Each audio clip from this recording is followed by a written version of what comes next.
Mm. Sudah terlihat, teman-teman. Sudah, Mbak. Sudah. Assalamualaikum warahmatullahi wabarakatuh. Selamat sore, teman-teman dan Mem Laili. Eh, Hari ini saya akan mencoba untuk menjelaskan topik mengenai first and second language acquisition, a psycholinguistic approach to their similarities and differences.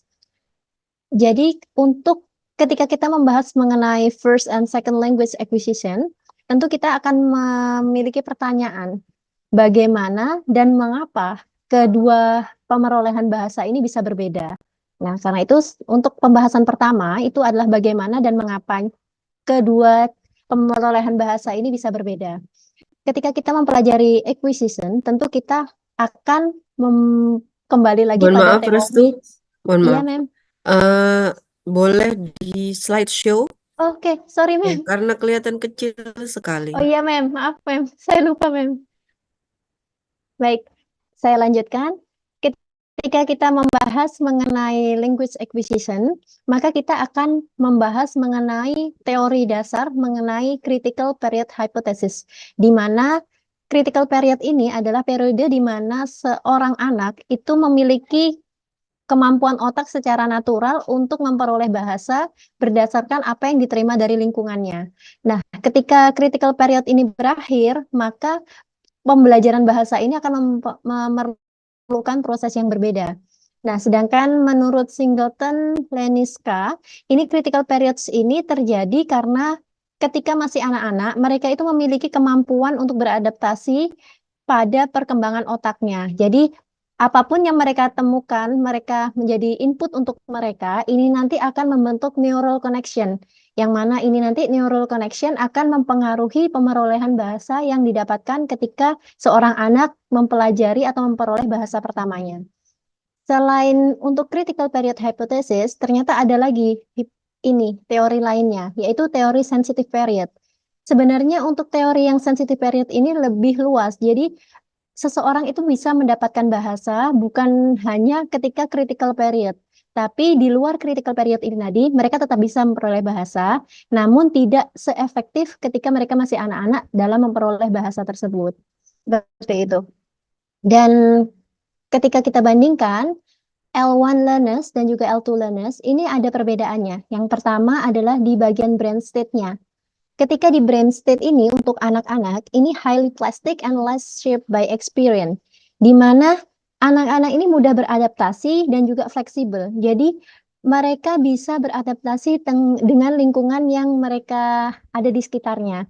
Sedangkan untuk yang L2 learners, mereka much less plastic dan more shaped by experience. Seperti yang kita tahu, ketika L2 learners ini kebanyakan adalah adolescent, di mana mereka sudah memiliki pengalaman yang cukup banyak. Jadi konsep pemikiran dalam memperoleh bahasa ini sudah ditentukan oleh pengalaman yang sudah diperoleh ataupun dari L1 background-nya. Kemudian untuk cognitive levelnya, untuk L1 learners ini biasanya masih anak-anak, sedangkan untuk L2 itu biasanya adolescent atau orang dewasa.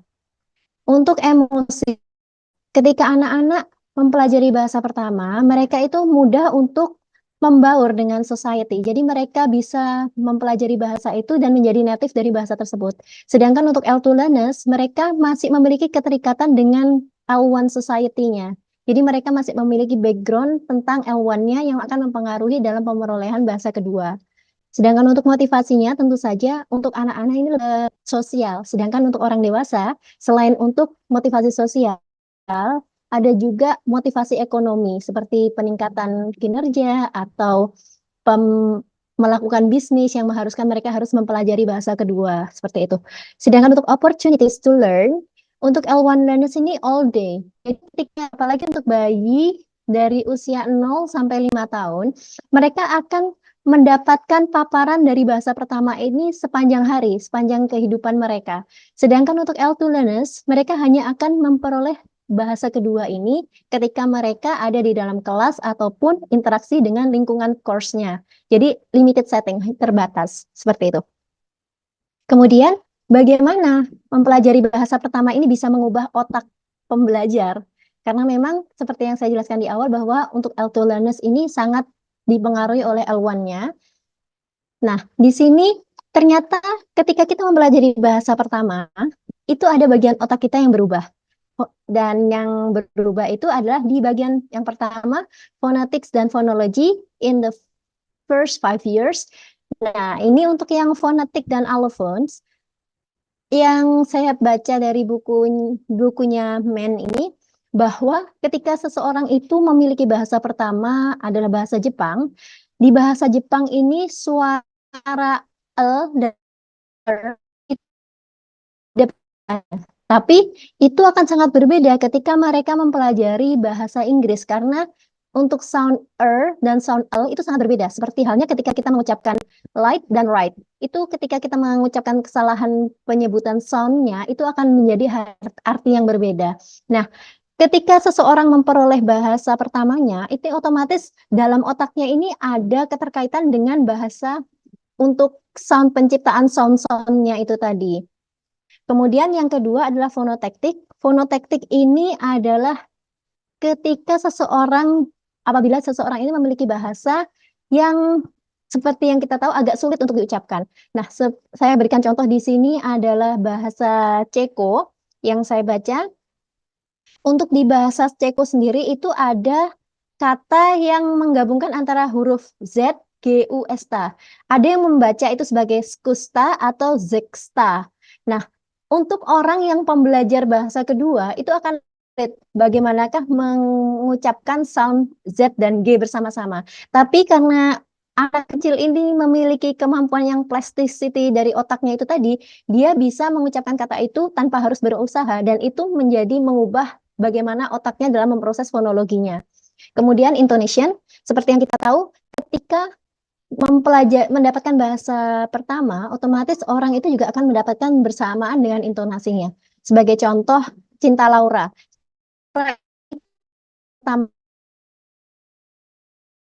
Mempelajari bahasa kedua bahasa Indonesia, intonasi yang digunakan tetap menggunakan intonasi dalam bahasa Inggris, walaupun dia menggunakan bahasa Indonesia. Karena memang di dalam otaknya itu intonasinya sudah terbawa dari L1-nya, yaitu bahasa Inggris itu tadi. Selanjutnya, perubahan yang terjadi di otak adalah perubahan dalam memproses morfologi dan sintaks. Jadi, anak berusia 3 tahun ini memiliki developing typically across have started phrases.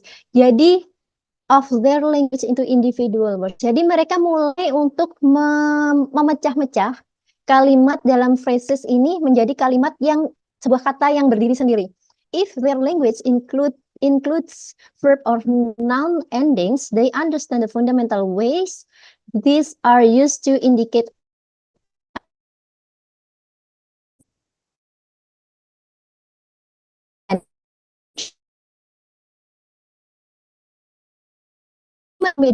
apakah di dalam kalimat itu manakah yang agent atau pelaku atau manakah yang merupakan kegiatannya.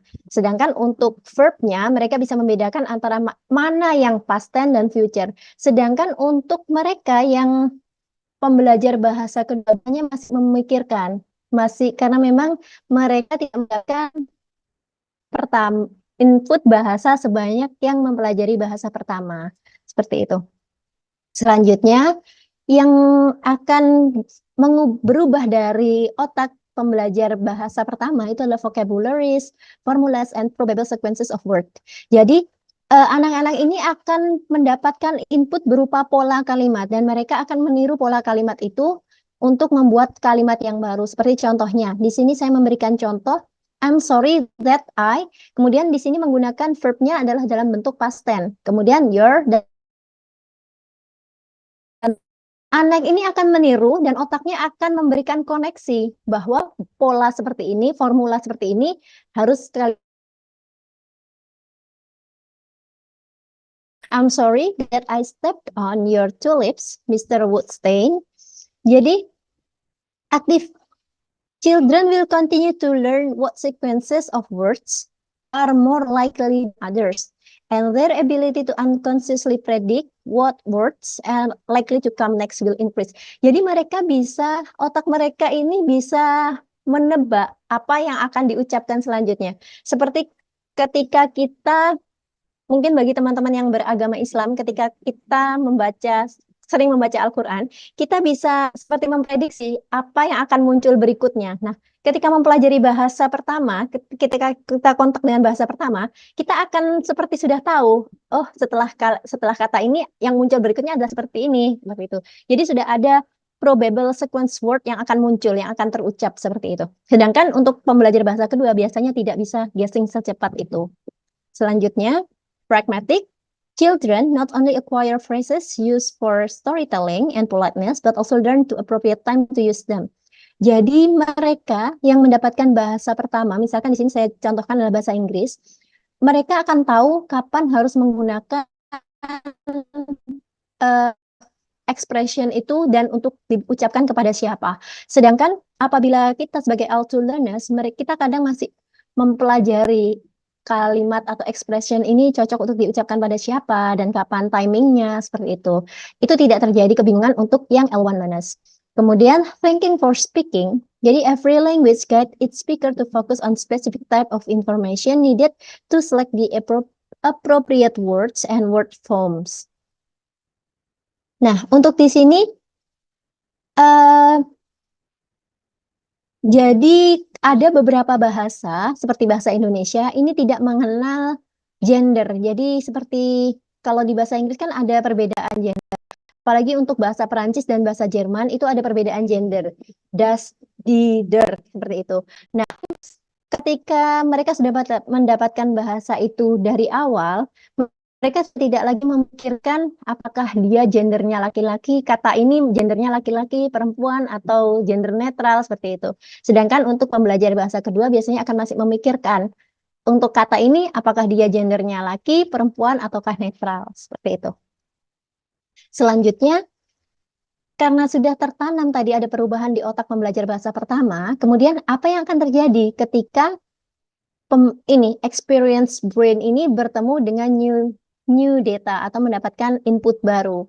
Nah, yang pertama adalah terjadi transfer, di mana pembelajar bahasa ini yang sudah punya basic L1 ini tidak memulai dari nol, tapi dia memiliki seperti koneksi dengan bahasa sebelumnya. Many of the sounds, structures, and usage pattern may be similar or close enough to what they already know, allowing them to begin communicating, albeit not perfectly. Jadi, untuk bahasa-bahasa yang memiliki root yang sama, mereka akan menggunakan apa yang sudah diketahui untuk mempelajari bahasa kedua. Dan karena sudah memiliki prior knowledge itu tadi, mereka biasanya bisa menggunakan bahasa kedua tersebut walaupun masih tidak benar kalau terjadi kesalahan. The older we are when we learn our L2, the more practice we'll need to get the good at speaking and understanding it. Nah, ini di sini saya memberikan contoh untuk bahasa Spanyol dan juga bahasa Inggris. Untuk bahasa Spanyol ini, kalau kita bahasa Inggris kan mengucapkannya tomato, ada ini yang more aspirated. Jadi tomato, seperti tehnya itu yang di awal ada aspirated. Sedangkan untuk bahasa Spanyol, dia lebih tomato. Tehnya less aspirated. Jadi lebih tidak ada penekanan seperti itu. Dan biasanya apabila orang itu mendapatkan bahasa pertamanya itu adalah bahasa Spanyol, kemudian dia mau belajar bahasa Inggris, dia akan bisa mengucapkan itu karena memang ada connection, ada link antara prior knowledge dan juga knowledge-nya. Selanjutnya adalah buried memories. Apa itu buried memories? Early exposure to language may not be sufficient for long-term language retention without continued use of reinforcement. Jadi, seseorang ini walaupun sudah pernah belajar bahasa, misalkan orang Korea, kemudian diadopsi oleh orang Perancis. Padahal dulunya saat dia masih jadi bayi Korea itu, dia pernah mendengarkan penggunaan bahasa Korea. Tapi ketika dia adopsi oleh orang Perancis, dia sudah tidak pernah menggunakan bahasa itu tadi. Akhirnya akan tertumpuk dengan bahasa yang baru. Kemudian, ini saya berikan contoh di sini. Korean-born adults who had been adopted by French family before they were 3 years old and who never heard Korean again couldn't recognize it at all. Jadi dia tidak akan bisa mengenali apa penggunaan bahasanya, tapi dia memiliki seperti yang saya jelaskan di awal, ada yang terbentuk di otaknya ketika dia mendapatkan bahasa pertama. Nah, itu tadi di bagian fonetik. Jadi nanti ke depannya si anak yang diadopsi oleh orang Perancis ini ada kemungkinan dia akan bisa mendengar secara fonetiknya, secara pengucapannya.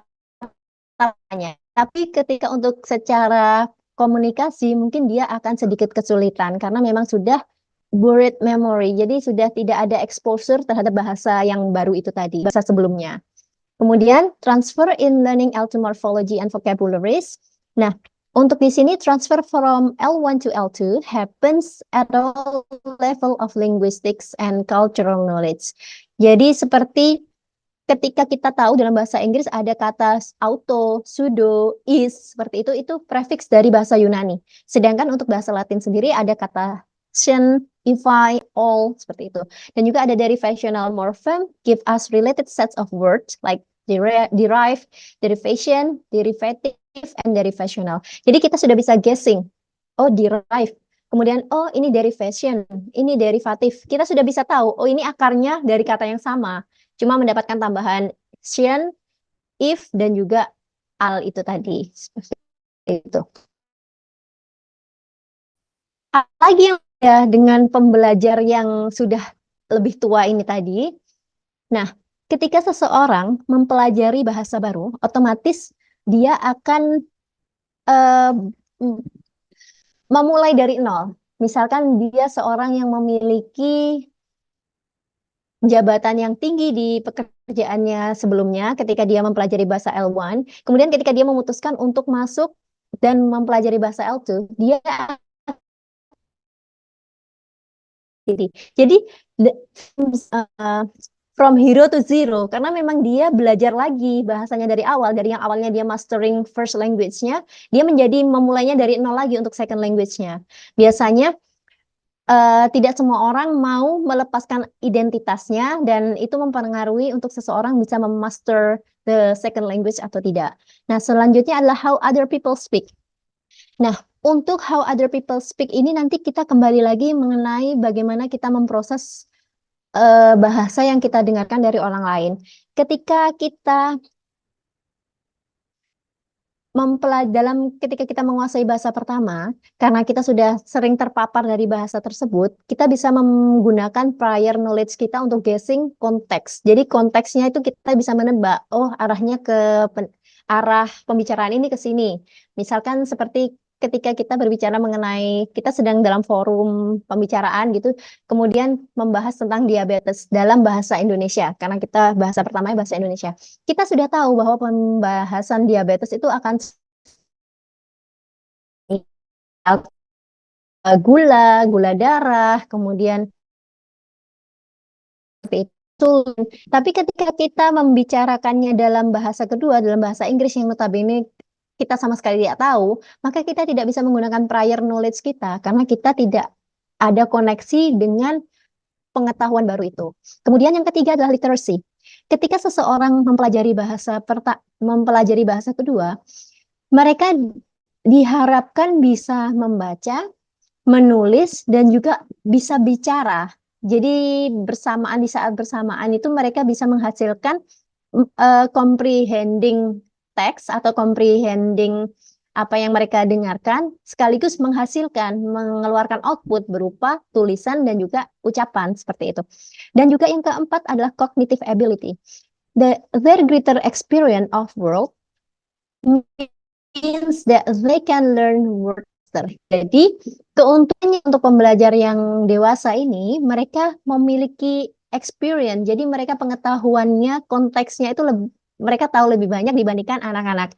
Jadi mereka bisa mempelajari kata atau pola kalimat itu dengan lebih cepat dibandingkan anak kecil. Tapi apabila sama-sama ada orang dewasa dan anak kecil yang sama-sama mempelajari ini kayak seperti misalkan tenses atau penggunaan kata, maka hasilnya akan lebih cepat yang anak kecil ini tadi. Karena memang kemampuan otaknya masih elastis dan bisa mudah beradaptasi. Selanjutnya Dari tadi saya membahas tentang perbedaan, tapi ternyata untuk first language learners dan second language learners ini memiliki kesamaan. Kesamaannya yang pertama, both kind of learners makes error of overgeneralization. Jadi ketika mempelajari bahasa pertama ataupun bahasa kedua, mereka biasanya akan generalisasi. Seperti misalkan untuk kata dalam bahasa Inggris verb one, sing, mereka akan menggunakannya bukan sing tapi singed seperti itu. Jadi mereka menganggap bahwa semuanya itu sama, tidak ada irregular dan regular. Kemudian yang kedua, L1 and L2 learners both makes errors of omission. Untuk error omission ini, jadi mereka biasanya ketika mengucapkan sebuah kalimat itu terkadang secara gramatikal itu tidak benar, tapi mereka tetap menganggap itu benar. Jadi seperti kurang untuk do atau das-nya seperti itu. Dan mereka menganggap bahwa kalimat yang mereka ucapkan itu sudah benar karena mereka menganggap asalkan kalimat itu bisa dipahami tidak masalah. Kemudian yang ketiga, both kind of learners tend to rely on long memorize units before they have figured out how to analyze them and reuse their parts. So their language is full of formulas and prefabricated sequences. Jadi begini, ketika kita mempelajari bahasa, kita akan memikirkan apakah ini benar secara gramatikal, apakah saya mengucapkan kalimat yang benar, apakah saya menulis sesuai dengan pola kalimat yang benar. Terlalu banyak yang dipikirkan apakah ini sesuai dengan formulanya atau tidak. Jadi pembelajar bahasa pertama dan bahasa kedua itu memiliki masalah yang sama tentang itu. Jadi mereka ini terlalu lama memikirkan apa yang akan mereka ucapkan atau apa yang mereka tuliskan. Ini menurut Mann dan Dronker 2017. Sedangkan menurut Gao et al. Untuk first language dan second language ini ternyata share several common elements in the term of morphological processing. Jadi particularly in neural mechanism involved. Jadi mereka itu ternyata memproses morphological ini di bagian yang sama di dalam otaknya. Untuk yang pemrosesan ini, yang sama ini adalah yang pertama, share neural resource. Jadi L1 dan L2 both morphological processing utility of living network. Jadi ketika mempelajari bahasa pertama dan bahasa kedua, morfologikalnya itu diproses di neural yang sama, yang saling berkaitan. Kemudian untuk structural parsing prosesnya juga sama. Jadi engage similar stages of structural parsing during language processing. Jadi mereka otak yang digunakan untuk proses L1 dan L2 itu ternyata sama. Karena itu mereka proses secara morfologikalnya L1 dan L2 tidak mengalami perbedaan untuk di otaknya. Selanjutnya, language processing in bilingual speaker. Untuk L2 processing by L2 learners who know the L2 grammar have the first as active and automatically available in their brain as L1 speaker of the same language. Jadi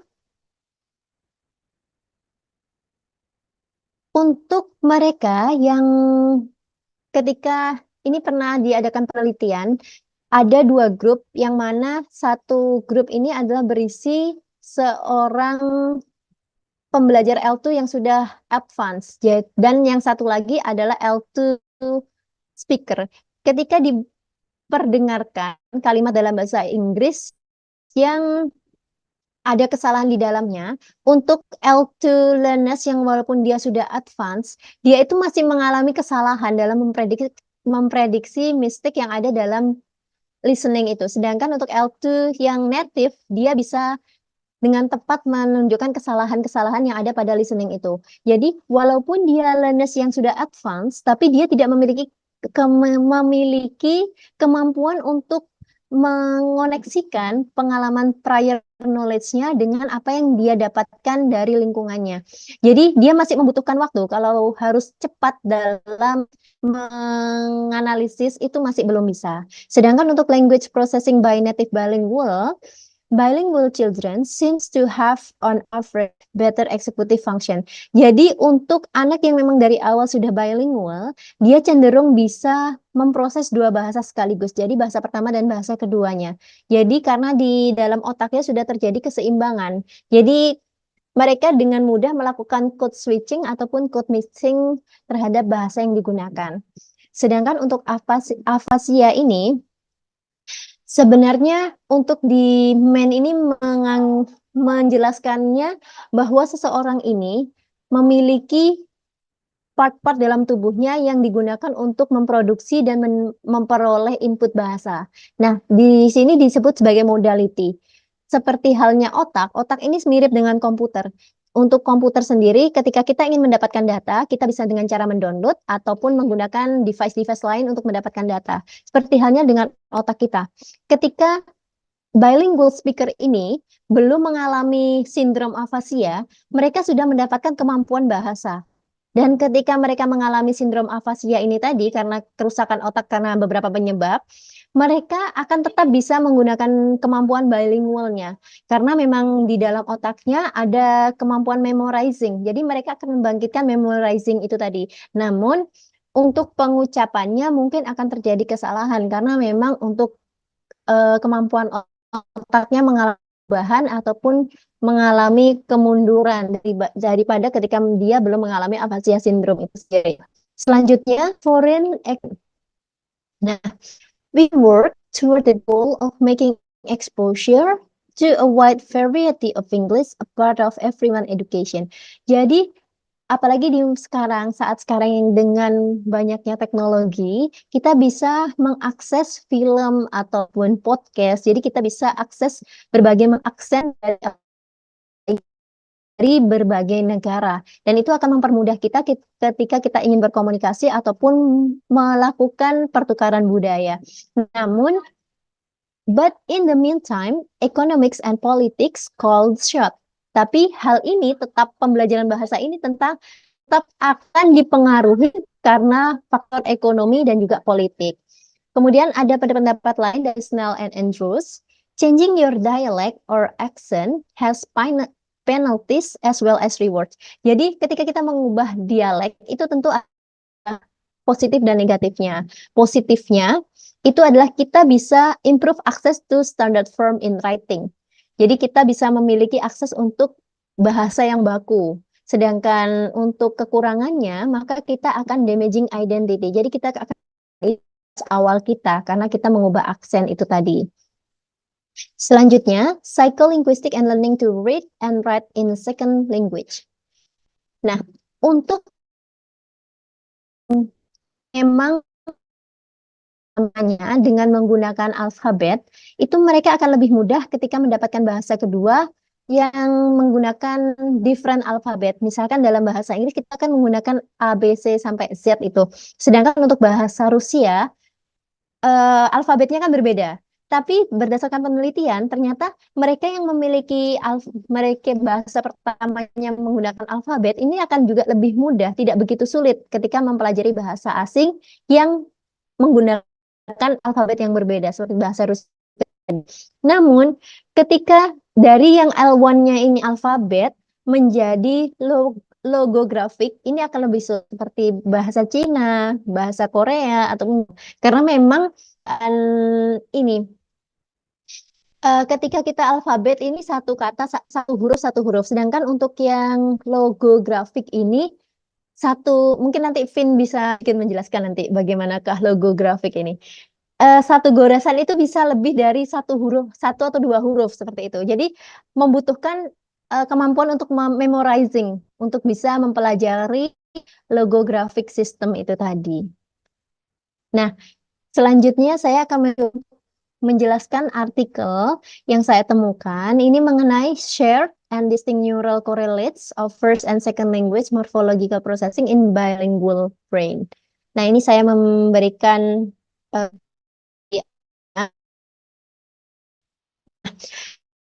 dari paper yang sudah saya baca, tujuan dari penelitian ini bring the extent to which second language and second language morphological processing would resemble or differ from that of their first language in adult Chinese English bilingual. Apa perbedaan dan juga proses first language di adult Chinese English bilingual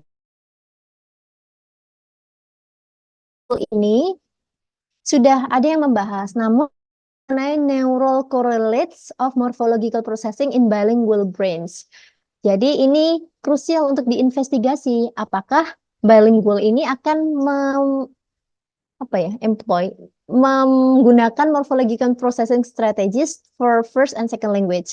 Kemudian metode yang digunakan ini morphological processing yang terjadi antara di Chinese English bilingual children di usia dibandingkan dengan yang 6-13 tahun by using auditory morphological tasks. Jadi mereka diberikan morphological task, kemudian saat mereka mengerjakan task ini mereka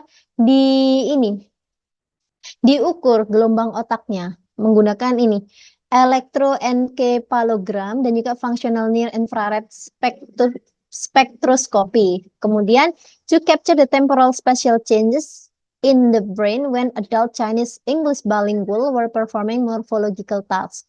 Kemudian hasilnya adalah a unified competition model for bilingual development where bilinguals would primarily employ L1 neural resources for L2 morphological representation and processing.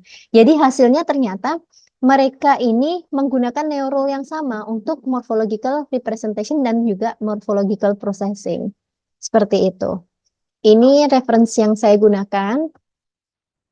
Sekian yang bisa saya sampaikan. Apabila ada yang ingin didiskusikan, saya dengan senang hati berdiskusi bersama teman-teman dan juga Mem Laili. Terima kasih. Baik, terima kasih Restu. Presentasi yang cukup detail dan akurat ya. Selanjutnya sumber jurnalnya tadi apa ya Restu ya? Boleh tahu? Maksudnya nama jurnalnya.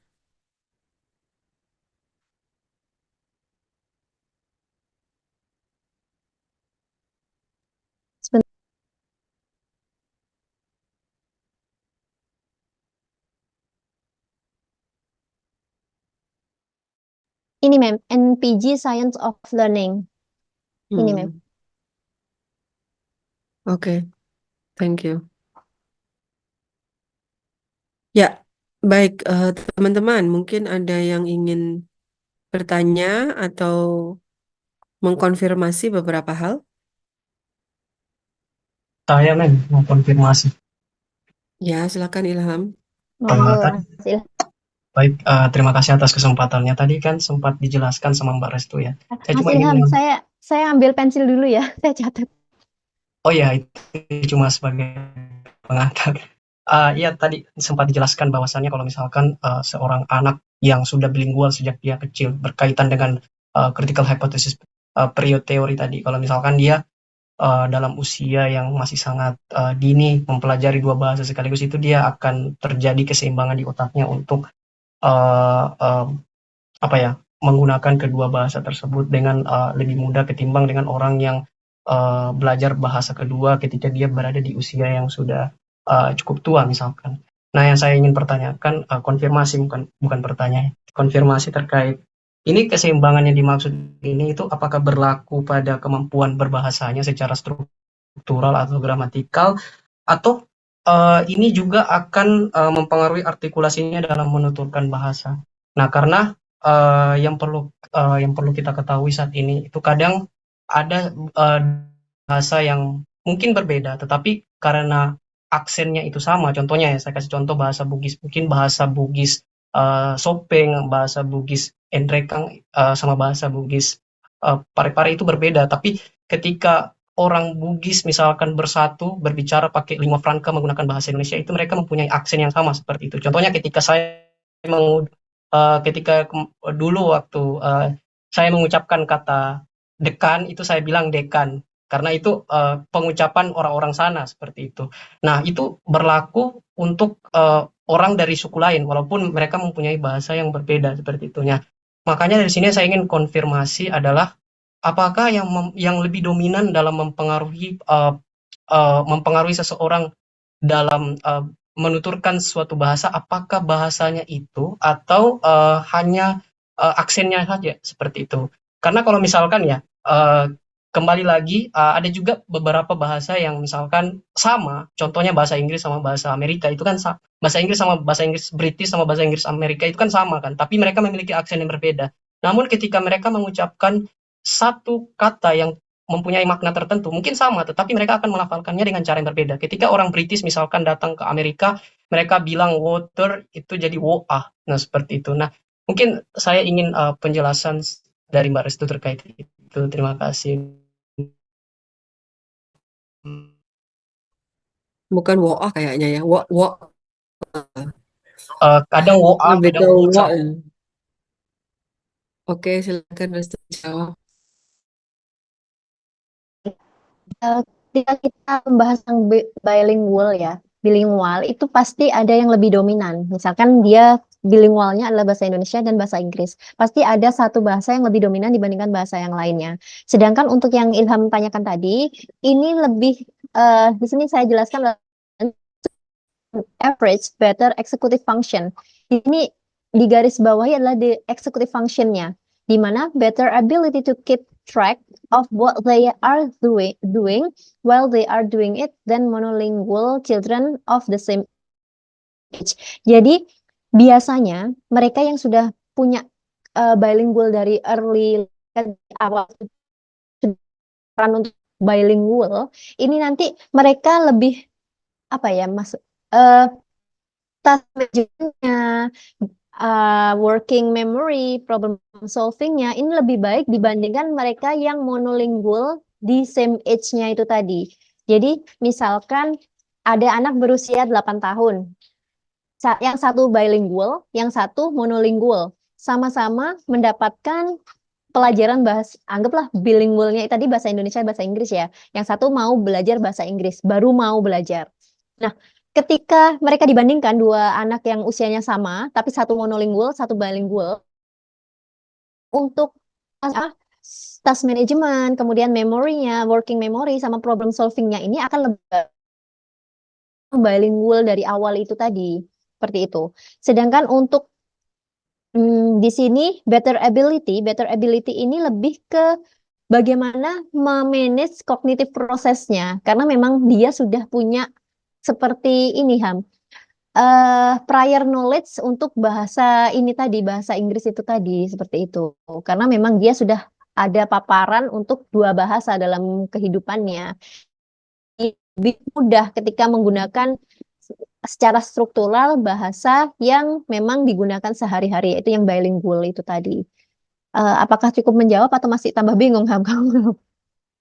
Ya, yang saya tangkap di sini berarti itu lebih mempengaruhi ininya, kayak lebih ke penggunaan struktural bahasanya, Ya, bukan ke artikulasinya ya. kalau Oh, artikulasi ini pasti jadi ada yang lebih dominan sih. Misalkan dia belajar oh, master dua bahasa gitu, pasti nanti anggap bahasa Perancis dan bahasa Inggris, pasti nanti salah satunya itu akan lebih dominan karena memang otaknya itu lebih memproses bahasa yang lebih mudah dipelajari itu tadi. Walaupun mereka dua-duanya bisa dikatakan bisa menggunakan untuk komunikasi, tapi ada yang satu yang lebih dominan. bisa saya bertanya lagi, Bu, Monggo. Mbak Restu? Eh, ada yang menarik sebenarnya karena ada beberapa kasus di mana misalkan anak itu besar, dia lahir dan besar selama 5 tahun misalkan di Amerika Serikat. Ini bisa dilihat di YouTube, White Speak Singaporean English. Nah, dia itu 5 tahun di Amerika Serikat, terus besar 9 tahun di Singapura. Nah, dia itu ketika berbicara menggunakan Singaporean English itu dia fasih sekali seperti itu. Nah, artinya apakah ini juga berkaitan dengan period hypothesis? Artinya kalau critical period hypothesis ini dia itu juga berkaitan dengan lingkungan dari penuturnya, misalkan seberapa lama dia tinggal di suatu tempat atau itu tidak berpengaruh ke situ, kayak gitu. Ngerti Mbak pertanyaannya? Iya, pada dasarnya itu kan bahasanya sama sih, bahasa Singapura dan juga US itu kan sama bahasa Inggris. Cuma mereka beda di aksen saja. Nah, untuk critical periodnya menurut saya iya, karena memang ketika dia dari 0 sampai 5 tahun kan awalnya tadi di USA, kemudian setelah 5 tahun, kemudian 9 tahunnya di Singapura gitu ya, dia di Singapura gitu ya. Nah, berarti kan usianya sampai 14 tahun. Untuk critical period ini ada yang beberapa pendapat, ada yang menyebutkan critical period ini dari 0 sampai 5 tahun, ada yang menyebutkan sampai 14 tahun. Nah, untuk pada dasarnya ini lebih ke bagaimana anaknya. Nah, untuk yang ya, ini kan mereka sama bahasa Inggris. Perbedaannya ada di aksen saja. Seperti itu kalau menurut pendapat saya, Ham. Oke, terima kasih Mbak. Sama-sama. Mbak, Mbak Restu boleh izin bertanya? Monggo, Mbak Lioni. Maaf, sebelum sebelum dilanjutkan ke pertanyaan berikutnya ya. Saya mau menambahkan aja ke Ilham. Jadi untuk pemerolehan bahasa itu faktor sosial, ekonomi dan juga lingkungan memang sangat berpengaruh. Lingkungan sosial itu juga memiliki pengaruh yang besar dalam pemerolehan bahasa. Jadi ketika seorang anak dulunya tinggal di Amerika pada usia toddler ya mungkin ya, lalu kemudian pindah ke Singapura sampai dia usia agak besar gitu, ya otomatis dia akan meniru lingkungannya, lingkungan sosialnya. Sama dengan teman-teman kita yang mungkin berkuliah di luar negeri, ketika di Jawa, di Indonesia, anak-anaknya itu sudah bisa bahasa Indonesia usia 1, 2, 3 tahun lah, usia 2, 3 tahun lah ya. Lalu kalau diajak ke luar negeri, ya otomatis langsung acquire bahasa Inggris. Karena setiap hari mereka ada di nursery, gitu kan. Ya, sementara di nursery itu semuanya berbahasa Inggris. Diajari cerita, dibacakan cerita juga cerita dalam bahasa Inggris, nyanyinya juga dalam bahasa Inggris. Otomatis bahasa Indonesianya bisa hilang atau mungkin kalah dengan bahasa Inggrisnya. Gitu. Jadi ada faktor sosial yang sangat besar dalam pemilihan bahasa itu, Ilham. Meskipun dia white people ya, tapi kalau sudah masuk lingkungan Singapura terus jadi ya lah, Ken lah, and so on, and so forth seperti itu kan. Oke, silakan pertanyaan berikutnya.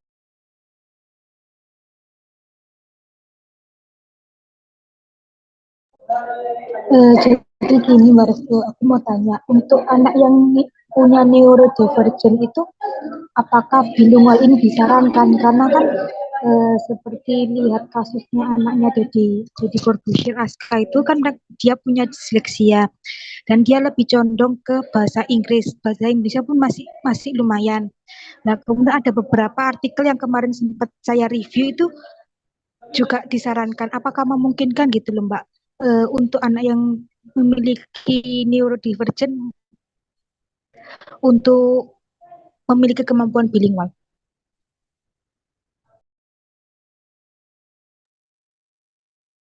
Saya izin menjawab ya. Sebenarnya untuk memiliki kemampuan bilingual itu sangat mungkin sekali ya. Karena memang seperti yang saya jelaskan tadi, manusia ini kan memiliki input dari dalam mempelajari bahasa ini kan ada input dan ada output. Untuk input sendiri bisa dari membaca, bisa dari mendengarkan. Outputnya bisa menulis, bisa berbicara. Nah, untuk anak yang mengalami neurodivergent ini bisa menggunakan, tergantung dulu. Untuk neurodivergentnya ini dari lahir atau karena injury? Untuk case-case yang kayak autis, terus apa namanya, disleksia gitu loh Mbak. Terus Down syndrome gitu loh. Sebenarnya sangat bisa memungkinkan untuk menjadi bilingual, tergantung bagaimanakah memberikan apa input bahasa yang diperoleh oleh si anak itu tadi, dan seberapa lama anak itu mendapatkan stimulus bahasa tersebut. Karena memang untuk anak yang memiliki neurodivergent ini kan apa ya? serve-nya itu beda dengan anak-anak yang normal. Apa memperlakukannya dalam pembelajaran itu kan berbeda. Nah, itu tergantung juga berapa lama dia terpapar atau mendapatkan stimulus dari bahasa tersebut. Tapi tidak menutup kemungkinan untuk dia bisa menjadi bilingual, mempelajari lebih dari satu bahasa. Seperti itu kalau menurut pendapat saya.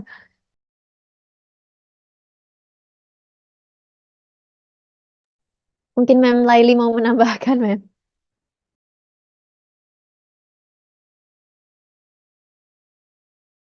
Neurodivergent itu seperti apa? Saya kok mohon maaf tidak mengikuti.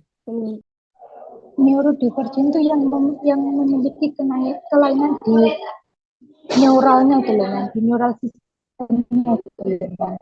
Semacam anak autis, terus kemudian Down syndrome, disleksia. Heeh.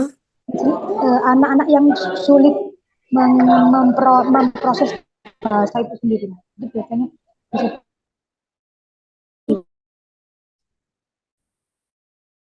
Apakah dianjurkan untuk belajar bahasa kedua begitu? bilingual. Iya, betul. Untuk dianjurkan atau tidaknya itu saya belum pernah membaca teori tentang itu ya. Tapi mungkin saya share aja dulu. Saya pernah ada mahasiswa yang meneliti tentang adiknya yang Down syndrome apa ADHD ya, saya lupa. Kayaknya Down syndrome deh. Yang sering melihat YouTube dan kemudian acquire memperoleh bahasa Inggris itu melalui melihat YouTube itu dengan maksudnya itu dia dengan mudah seperti anak normal gitu. Padahal dia punya kelainan yang kamu sebut dengan neurodivergent itu. Artinya kemungkinan bagi anak-anak dengan neurodivergent itu untuk belajar bahasa kedua itu sangat mungkin. Tapi kalau misalnya Leoni bilang mereka kan punya kesulitan dalam memproses bahasa, bisa jadi itu dalam reading and writing mungkin ya lebih tepatnya. Kalau mungkin untuk speakingnya itu lebih mudah ya bagi mereka prosesnya. Tapi untuk reading and writing yang mungkin lebih kompleks ya karena harus ada hafalan bentuk huruf dan sebagainya itu yang dan susunan kata yang standard ya, yang standar gitu ya. Itu mungkin akan lebih mudah, akan lebih sulit ya untuk reading dan writing prosesnya karena semacam disleksia dan juga anak-anak autis itu kan, tapi kalau anak autis dalam speakingnya juga agak ini ya, agak bermasalah ya mungkin ya. Mm-mm. Yang saya tahu anak Down syndrome itu justru yang bisa memperoleh vocabularies and speeches dalam bahasa Inggris itu sebagai bahasa kedua dengan menonton YouTube itu. Tapi untuk menulisnya mungkin itu belum ada atau saya belum tahu apakah anak Down syndrome juga ketika belajar bahasa kedua juga mudah baginya untuk memproses reading and writing. Saya kira kok mungkin lebih sulit ya, akan lebih sulit. Dan kalau autis ya tergantung spektrum autisnya juga. Kalau dia spektrum autisnya tertentu yang kemudian itu mengenai bagian bahasanya, nah bisa jadi mungkin akan kesulitan dan eh, akan kesulitan. Tapi kalau misalnya tidak mengenai bagian bahasa, saya pikir ya normal-normal saja gitu. Mungkin itu ya, saya nggak terlalu menguasai kalau ini. Mohon maaf.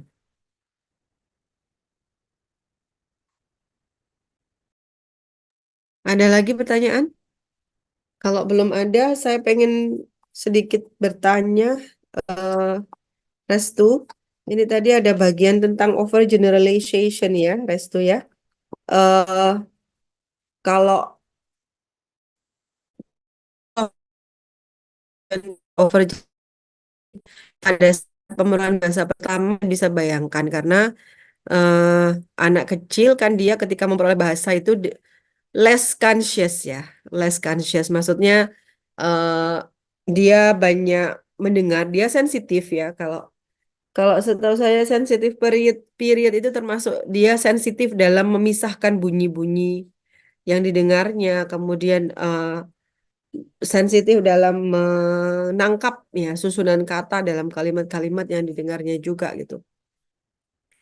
Nah, eh, kalau dia melakukan overgeneralization mungkin akan sangat maklum gitu karena dia mungkin nggak belajar tata bahasa kan. Kalau Ya, secara ini kan nggak belajar ya, grammar itu mem. kayak gimana dan bahasa Inggris atau bahasa Indonesia atau bahasa yang lain. Cuman kalau yang untuk Ya, mem. L2 nih, overgeneralisasinya itu contohnya seperti apa? Ya, kalau misalnya orang dewasa dia belajar L2, kok saya belum pernah dengar nih tentang overgeneralisasi dalam L2. Mungkin ada contohnya, Restu? Kalau yang saya baca dari buku itu, mem, Mm-mm. contohnya itu ketika itu tadi penggunaan tenses itu tadi, mem. Jadi kalau misalkan mereka yang belajar L2, ini kan mereka kadang masih untuk case-nya bahasa Inggris ya, mem ya.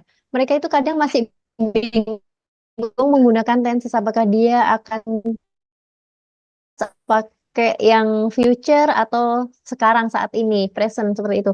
Nah, untuk mereka yang tidak mempelajari struktur grammatical, mereka akan menganggap penggunaannya sama saja seperti itu, mem. Jadi tidak memperhitungkan apakah itu tenses digunakan, apakah ini past, apakah ini future, atau apakah ini present seperti itu, mem. Oh, jadi eh, Di- eh, Dilibas saja, mem, seperti itu, mem. Yang penting bisa iya, digunakan untuk iya. Oh, komunikasi, ini ngerti seperti gitu itu. ya. Jadi Iya, pada iya, kasus-kasus mem, yang seperti itu seperti itu. overgeneralisasinya. Oke. Iya. Seperti orang jualan itu memang seperti di Bali itu kan banyak orang yang bisa Hmm, bahasa Inggris. Cuma mereka kan yang penting bisa untuk komunikasi dan jualan seperti itu. iya. Untuk grammar Oke, fine. Yes. Baik, terima kasih. Ada satu pertanyaan lagi, tapi kok saya tiba-tiba hilang. Mau tak lihat di catatan kok. Loh, kemana tadi yang mau tanya-tanyakan? Mungkin yang lain dulu, silakan. Kalau ada yang mau Saya Mbak. bertanya. Ya, silakan ya. enggak Mbak Dia. Eh, ya tadi kan barusan bilang kalau yang di eh, apa yang dari morphological processingnya itu L1 dan L2 itu kan sama. Apakah suara saya terdengar?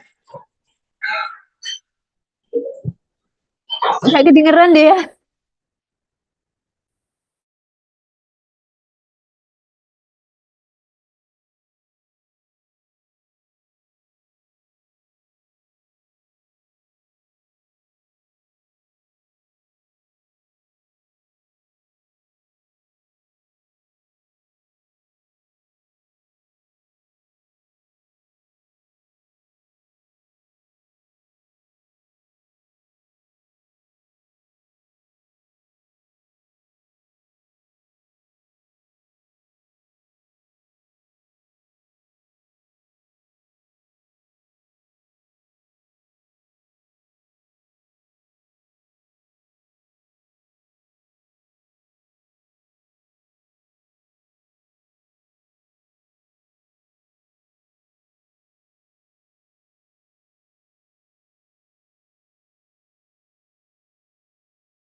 Eh, saya izin menjawab ya Dia ya.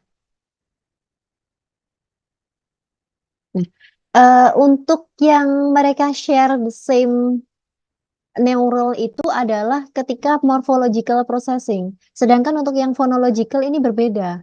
Karena memang ketika untuk phonological ini tadi ada bagian otak yang berbeda. Yang saya jelaskan di awal tadi, ketika anak mendapatkan paparan bahasa pertama di usia 0 sampai 5 tahun, ini akan membuat otaknya ini ada perbedaan dalam ketika dia menghasilkan fonetik dan fonologi itu tadi loh.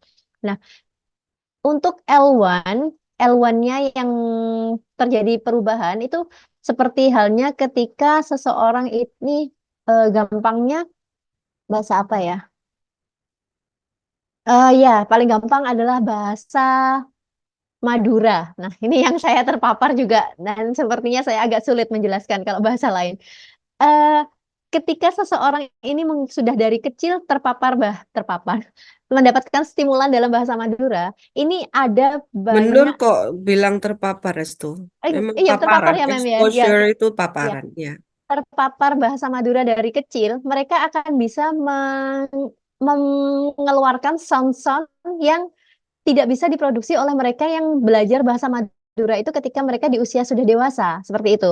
Nah, sedangkan untuk secara morphological processing, ternyata tidak ada perbedaan apakah dia pembelajaran acquisition-nya ini sebagai L1 ataupun L2 karena ternyata neural yang digunakan untuk morphological processing ini sama seperti itu. Sedangkan untuk yang phonological itu berbeda karena ada perubahan di bagian otak untuk mereka yang terpapar L1 dari usia dini sama yang mereka mau menjadikan bahasa itu sebagai bahasa keduanya. Jadi misalkan bahasa Madura itu tadi, seseorang yang sudah dewasa baru belajar sekarang, seperti itu. Seperti saya yang mau belajar bahasa Madura, seperti itu.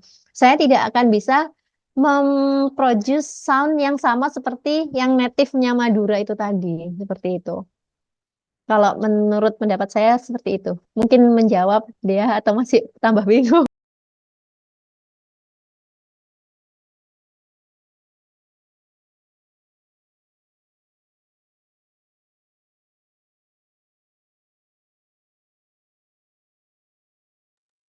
Atau mungkin Mem Laili ingin menambahkan atau saya kurang jelas, Mem, untuk yang itu tadi, Mem.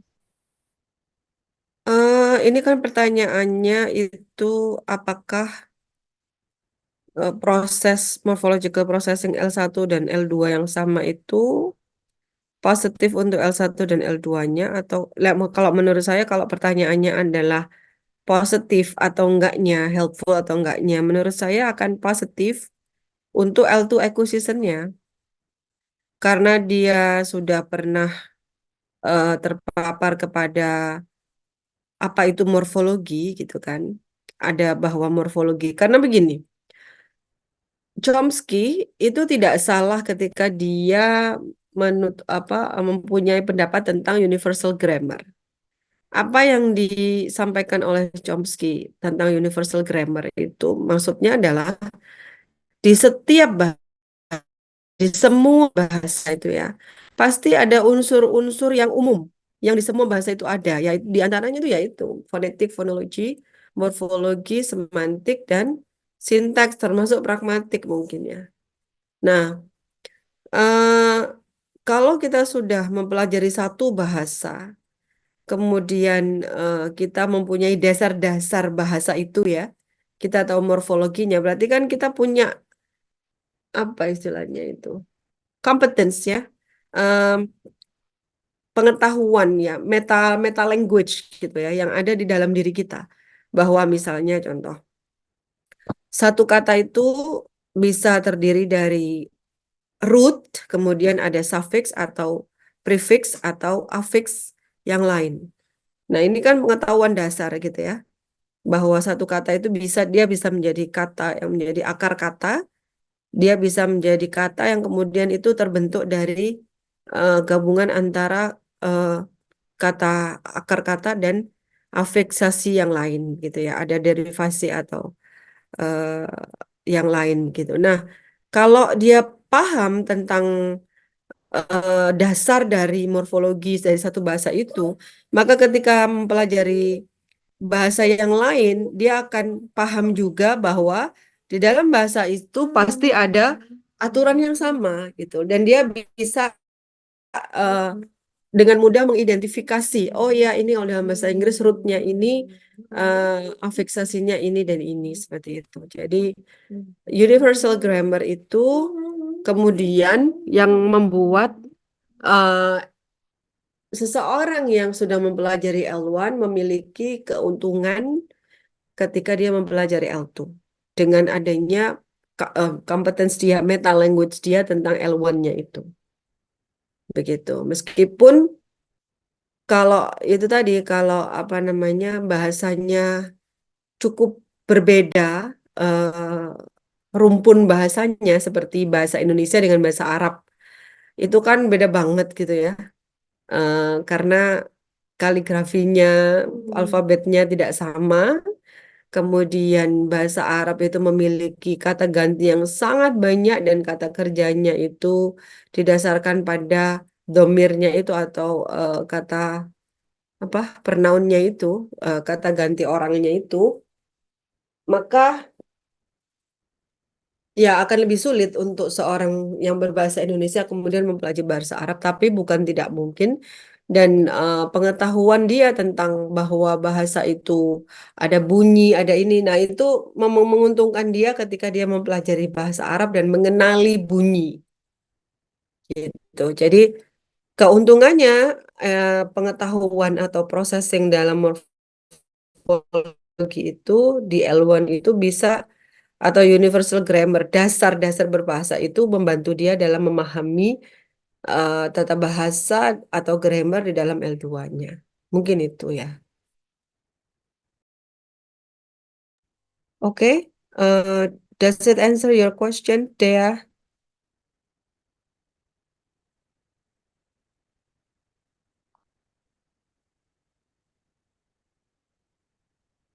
Oke, baik. Ada lagi mungkin pertanyaan? Mem, saya boleh Siapa ini? Vincent ya, Mem. Oh iya, silakan, Vincent. Baik, Mem. Ini terkait L1 yang menggunakan abjad dan juga L2 yang menggunakan goresan atau sebaliknya. Nah, kebetulan yang di dalam kelas ini itu sekarang mengambil peminatan pengajaran ya. Nah, pertanyaan saya itu kira-kira apa strategi pembelajaran yang efektif untuk mempercepat pemerolehan bahasa kedua yang di mana itu berbeda dengan bahasa pertama ya. Misalnya bahasa pertama yang menggunakan abjad, yang bahasa keduanya menggunakan goresan atau sebaliknya. Ya, itu dia pertanyaan saya. Apa strategi pembelajaran yang efektif ketika seseorang dengan L1 alfabet mempelajari L2 yang dengan goresan, gitu ya pertanyaannya. Oke, Restu bisa menangkap pertanyaannya? Iya, Mungkin Mem. bisa dijawab, dicoba dijawab dulu. Iya, Mem. Eh, ini kan berarti prosesnya seseorang yang dari L1-nya dari alfabet menjadi goresan itu tadi ya, Vin ya. Nah, karena fokusnya adalah ke production-nya sepertinya ya. Untuk berarti satu-satunya cara adalah more practice sepertinya. Karena memang agak sulit apabila kita yang awalnya dari alfabet kemudian pindah ke yang goresan itu tadi yang seperti bahasa Cina, bahasa Jepang, bahasa Korea seperti itu. Jadi memang harus lebih banyak praktis sih sepertinya yang paling metode terbaiknya kalau menurut saya. Coba Restu Iya, eh, Mem. tolong diperlihatkan yang tabel perbedaan persamaan L1 sama L2. Hmm. Nah, oke. Ya, di sini kan ya sebenarnya kalau L1 itu motivation-nya itu secara umum ya kita harus bisa karena memang orang-orang di sekitar kita bahasa apa belajar itu gitu ya, atau mengucap apa, kita harus menjadi anggota masyarakat yang kompeten untuk, dan untuk bisa menjadi kompeten itu kita harus mengetahui atau bisa bahasa yang dipakai oleh masyarakat di situ kan. Nah, itu aja tujuannya. Nah, kalau L2 itu beda lagi. Kalau kita bilang tentang motivasi dan tujuan dari belajar bahasa kedua itu, ini kan ada ekonomik dan sosial. Nah, ekonomik dan sosial ini bisa kemudian bercabang-cabang lagi kan. Ada yang tujuannya itu hanya untuk bisa berbicara, karena dia seperti tadi, dia pedagang. Ya, seperti orang-orang Arab yang bisa bahasa Indonesia. Tujuannya untuk apa? Ya, untuk bisa menarik orang-orang Indonesia untuk beli di tokonya gitu kan ya. Karena memang tidak dipungkiri bahwa di Mekah dan Madinah itu orang-orang Indonesia yang haji dan umroh itu jutaan gitu loh. Ya. Jadi itu pangsa pasar yang besar sendiri. Maka pangsa pasar mereka bukan orang-orang Arab malahan gitu loh. Banyak kan malah orang Indonesia sehingga tujuannya adalah untuk bisa berbicara dengan pelanggannya. Nah, kalau tujuannya itu adalah pelanggan dan tujuannya itu aku cuma pengen bisa ngomong aja gitu.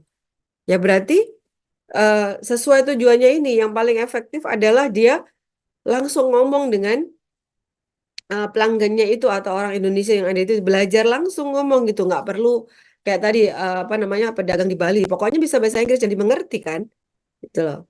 Jadi nggak perlu tata bahasa segala macam nggak perlu. Jadi kalau ditanya strategi belajar yang baik, yang paling efektif gimana? Strategi belajar L2 itu bisa efektif kalau itu mencapai purpose kita kan, tujuan kita. Kalau tujuan kita itu untuk berdagang ya, secara ekonomi dan sebagainya, maka ya cukup dengan praktis dengan orang-orang yang ini nggak perlu latihan academic writing, nggak perlu menulis ini dan sebagainya. Termasuk misalnya kalau kita eh, belajar bahasa Jepang yang notabene completely different ya, benar-benar berbeda antara tulisan bahasa Jepang dan bahasa apa itu namanya bahasa Indonesia, completely berbeda. Tergantung tujuannya sekarang apa. Kalau tujuannya itu memang untuk belajar di Jepang, ya, otomatis ya mau nggak mau dia harus belajar. Yang efektif itu adalah dia belajar speakingnya bahasa Jepang itu sendiri, sekaligus dia belajar eh, apa istilahnya katakana, hiragana katakana itu gitu. Jadi dia praktis speakingnya sekaligus praktis nulisnya gitu. Karena kalau dia memang mau belajar di Jepang mau nggak mau gitu kan, dia harus bisa menulis juga gitu. Tapi kalau seperti anak-anak wibu ya, ya mereka kan butuhnya apa? Udah bisa ngomong Jepang itu udah keren banget gitu kan. Nah, kemudian mereka caranya adalah dengan mendengarkan. Gitu. Jadi mendengarkan itu mereka akan memiliki. Jadi yang paling efektif adalah mendengarkan atau melihat, menonton, menonton sambil mendengarkan film-film Jepang, baik itu anime atau yang lain, sehingga mereka tahu ya pengucapannya bagaimana, ini bunyi ini dan sebagainya, lalu penggunaan dari kata-kata dan kalimat itu bagaimana, terus mereka bisa ngomong, mereka imitate gitu. Tapi ketika disuruh menulis, apakah kemudian efektif? Ya nggak efektif karena mereka belum belajar katakana, hiragana. Tapi apakah itu memenuhi tujuannya? Memenuhi dan itu apakah efektif? Efektif dong. Tujuannya kan cuman berbicara dan mereka bisa gitu. Nah, ini juga yang terjadi pada mahasiswa bahasa dan sastra Jepang di Fakultas Ilmu Budaya gitu ya. Mereka itu masuk sastra Jepang itu karena memang tertarik sama anime. Mereka anak-anak wibu gitu ya. Makanya potongannya juga aneh-aneh kadang-kadang itu. Terus mereka kalau ngomong bahasa Jepang lancar. Tapi begitu apa namanya dikenalkan dengan katakana hiragana, hiragana katakana mana yang dulu saya juga nggak ngerti gitu ya. Itu dosen-dosen bahasa dan sastra Jepang itu mengeluh banget gitu loh. Anak-anak sekarang itu susah sekali, apalagi waktu zaman pandemi di mana mereka itu kuliahnya online sehingga sulit untuk apa praktis menulis. Nah, karena mereka adalah mahasiswa bahasa dan sastra Jepang, ya kanji atau apa saya nggak tahu ya. Yang saya tahu katakanlah hiragana ya kanji gitu ya. Karena mereka itu apa namanya? Waktu pandemi itu tidak ada latihan menulis praktis langsung gitu ya karena online begitu kan. Sehingga buruk sekali hasil dari angkatan-angkatan tahun 2019, 2020, 2021 itu hasil istilahnya apa ya? Kayak kita kalau English itu TOEFL apa GLPT ya kalau nggak salah ya. Kalau untuk Jepang itu GLPT-nya itu nggak bagus. Terus nulisnya kanjinya itu ya nggak bagus gitu. karena kurang praktis. Sehingga kemudian karena tujuannya adalah menjadi mahasiswa bahasa dan sastra Jepang, otomatis kan dia nggak hanya speaking, tapi juga reading and writing.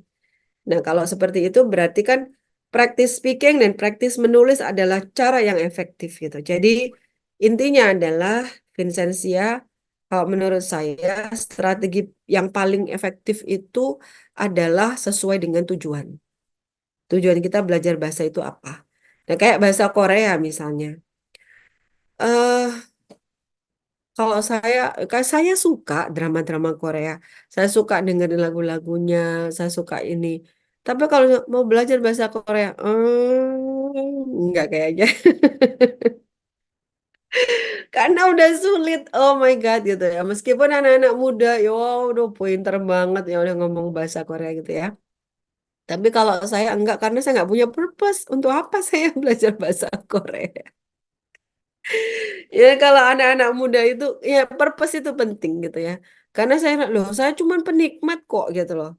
Saya cuman penikmat. I don't want to be blend in their culture. I don't want to speak to their idols. I don't want to. But anyway, my knowledge a little, very, very, very, very little itu when I went to Korea, it's a little bit useful. Tapi saya nggak pernah. Jadi meskipun saya suka banget sama drakor, apa namanya? Tapi saya tuh nggak pernah punya mimpi ke Korea loh. Bayangin. Ya, mau ke sana enggak, saya nggak kepingin. Saya hanya penikmat. Itu aja, hanya apa ya? Hanya bener-bener leisure time yang kalau ada leisure time, kalau nggak ada ya udah gitu loh. Ya kan itu hidup saya sekarang, hidupnya orang tua kayak gitu. Leisure time itu kalau ada, kalau nggak ada ya ya you go on with your life gitu. Jadi nggak kebayang bahwa oh aku pengen ke Korea kayaknya indah di drakor. Enggak sama sekali. Karena saya sadar banget, mungkin karena saya sudah dewasa dan saya sudah tua ya. Sadar banget bahwa apa yang tampak di drama-drama Korea itu ada sesuatu yang nggak apa ya sulit untuk terjadi di dunia nyata kita gitu. Itu saya sadari banget gitu. Sadari banget ya gitu. Meskipun nggak semua drama Korea itu fantasi yang seperti itu, ada yang kayak apa menunjukkan kehidupan benar-benar suami istri yang sulit gitu ya di Korea dan sebagainya. Tapi saya nggak pernah punya mimpi. Oleh karena itu, saya juga nggak ini banget berkali-kali dengar drakor juga saya paling cumanya taunya ARA atau apa yang simpel-simpel aja gitu. Tapi kalau anak-anak muda eh, generasi kalian mungkin ya atau di bawah kalian itu dengerin drakor aja udah bisa gitu ngomong bahasa Korea lancar. Karena mereka apa? Mereka punya purpose untuk aku pengen seperti mereka. Nah itu loh. Ada motivasi semacam itu. Mungkin sifatnya sosial ya. Motivasinya gitu ya. Sebenarnya ekonomik dan sosialnya bisa dirinci-rinci lagi banyak sekali. Setiap orang punya purpose yang berbeda-beda ketika mereka belajar bahasa kedua. Jadi anak-anak muda ini selain dari segi usia juga, tapi mereka punya purpose yang kuat ya untuk bisa seperti idolnya gitu. Untuk bisa seperti orang-orang yang berlakon di drama-drama Korea itu sehingga mereka ininya kuat dengan mendengar itu aja mereka sensitif gitu terhadap bunyi-bunyi, kata-kata dan susunan tata bahasa dan bahasa Korea itu gitu. Karena kalau saya nggak punya purpose, akhirnya yang denger-denger yang kecil-kecil aja nggak punya purpose dan memang kayak ketika dia drama Korea atau film Korea whatever itu tak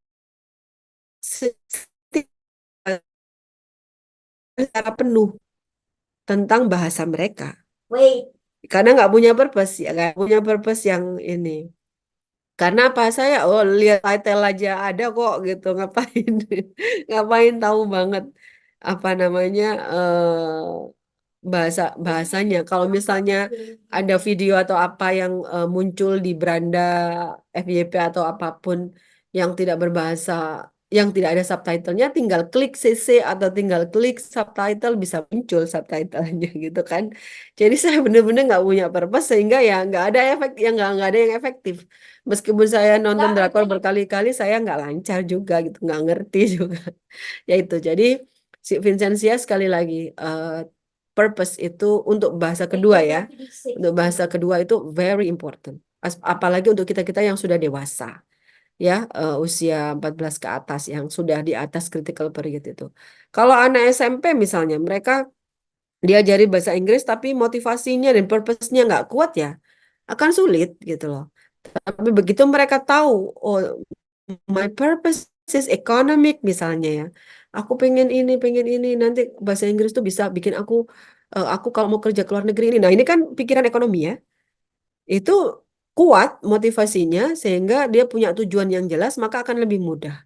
Jadi eh, kalau boleh dibilang, Allah itu menciptakan kita itu, Tuhan itu menciptakan kita itu ini ya,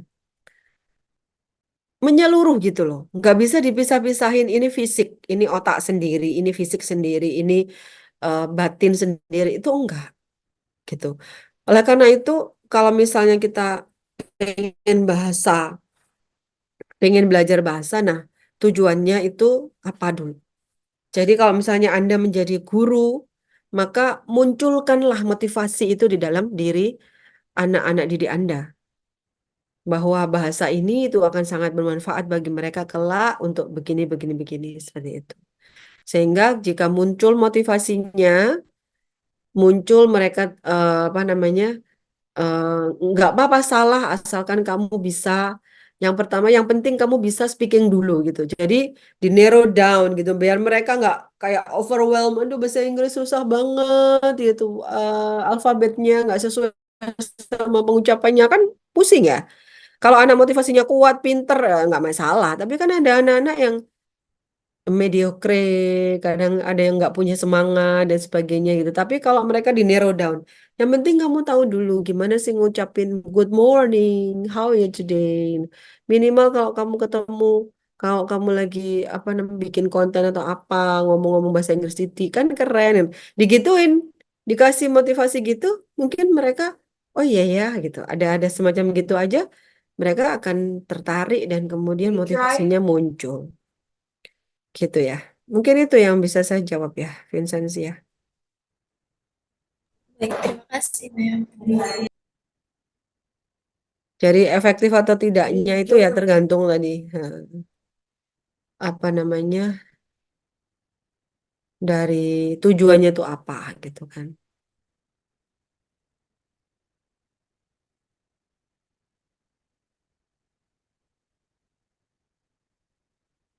Karena memang ini, kembali lagi nanti ada gaya belajar siswa itu kan macam-macam. Ya. Ada yang suka kinestetik, secara kinestetik, ada yang gaya belajarnya itu dengan mendengar Audiovisual. aja. Audiovisual. Jadi kalau nggak lihat, jadi kalau dia lihat film, wah itu dia cepat gitu nangkepnya. Karena sebenarnya film itu ada konteksnya kan. Nah, kalau kita pilih film-film yang bagus gitu ya di bahasa Inggris, jadi kita tahu, oh ngomong ini tuh pada saat gini. Tahu konteksnya itu cepat. Tuh, apalagi lihat kondisinya kayak gitu tuh ngomong gini. Look itu bagi mereka, bagi mereka ya suruh lihat gitu kan di sana, bukan bukan look up. Look up tapi di apa, look out misalnya, look up disuruh lihat bukumu gitu kan, look up langsung langsung lihat gitu. Look out kalau misalnya awas awas gitu lah kan, ada mobil gitu langsung look out gitu kan. Nah, ada konteks, ada penggunaan, sehingga akan lebih mudah untuk belajar kalau yang audiovisual gitu. Yang uh, kinestetik mungkin pakai total physical response misalnya, langsung up up jam dan sebagainya, langsung bener-bener jam kalau anak-anak kecil ya, kalau ngajar anak kecil.